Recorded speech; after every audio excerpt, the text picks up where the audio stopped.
وزیر بلدیات سید ناصر حسین شاہ کی صدارت میں Karachi water and sewerage board اور سین سالڈ ویسٹ مینجمنٹ بورڈ کے حوالے سے اجلاس کا انعقاد کیا گیا، جس میں سیکرٹری بلدیات نجم شاہ کے ساتھ ساتھ M D water board engineer Asad Ullah Khan, Khalid Sheikh, Zubair چننا اور دیگر افسران بھی موجود تھے۔ اس موقع پر وزیر بلدیات سید ناصر حسین شاہ نے کہا کہ شہریوں کو ترقیاتی کاموں کے ساتھ ساتھ پانی سیوریج کی بروقت فراہمی کے لیے فوری طور پر کاموں کو تیز کیا جائے، جبکہ کوڑے کرکٹ کے خاتمے کے لیے سین سالڈ ویسٹ مینجمنٹ بورڈ کو چاہیے کہ اپنی کارکردگی کو مزید بہتر بنائے۔ اس موقع پر M D water board engineer Asad Ullah Khan نے بھی Karachi water and sewerage board کے جاری کاموں کے حوالے سے آگاہ کیا، جبکہ سیکرٹری بلدیات نجم احمد شاہ نے وزیر بلدیات سید ناصر حسین شاہ کو بتایا کہ Karachi water and sewerage board کے ترقیاتی کاموں کو تیزی سے تکمیل کی طرف لے جایا جا رہا ہے تاکہ لوگوں کو زیادہ سے زیادہ سہولیات کی فراہمی کو یقینی بنایا جا سکے، جبکہ کوڑے کرکٹ کے اٹھانے کے عمل کے حوالے سے بھی سیکرٹری بلدیات نجم احمد شاہ نے بریفنگ دی۔ اس موقع پر M D water board engineer Asad Ullah Khan نے بتایا کہ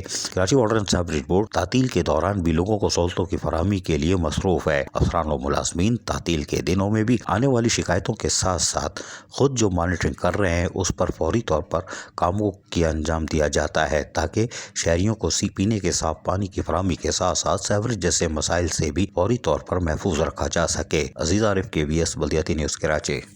ایسی ہی خوبصورت ویڈیوز فیوچر میں حاصل کرنے کے لیے ریڈ بٹن پر کلک کر کے اور بیل آئیکن کو پریس کر کے ہم سب کے سبسکرائبر بننا مت بھولیے۔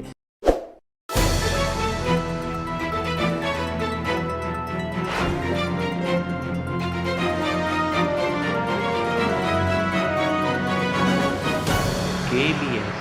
بلدیاتی نیوز۔